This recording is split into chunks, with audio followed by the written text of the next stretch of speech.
नमस्कार मित्रांनो, लग्नानंतर होईलच प्रेम या मालिकेच्या पुढील भागामध्ये आपण पाहणार आहोत.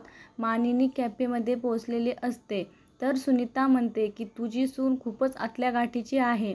अगोदर प्रेमाने बोलत होती आणि त्या मुलाशी ती खूप भांडली. त्यानंतर पार्थ आता त्यांच्या आईला कॉल करतो आणि सांगू लागतो की तू कुठे आहेस. तर मानिनी म्हणते की ज्या ठिकाणी मला खूप अगोदर पोहोचायला हवं होतं तिथे आली मी. तर पार्थ म्हणतो की अगं ते सगळं जाऊ दे, तू मला सांग काव्याला गिफ्ट द्यायचं आहे ना. तर मानिनी म्हणते की त्या काव्याला कसलं गिफ्ट द्यायचे तुला.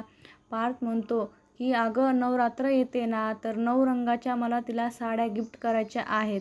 तर मग आई तू मला सांगू शकतेस का कोणत्या साड्या मी तिला गिफ्ट करू. तर इकडे मानिनीला आता खूपच वाईट वाटत असतं आणि ती पार्थला म्हणते की अरे मी खरंच खूप कामात आहे.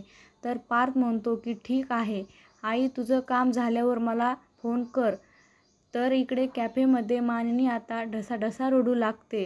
तर सुनीता म्हणते की अगं काय झाले तुला रडायला. तर मानिनी म्हणते की माझ्या पार्थला सरप्राईज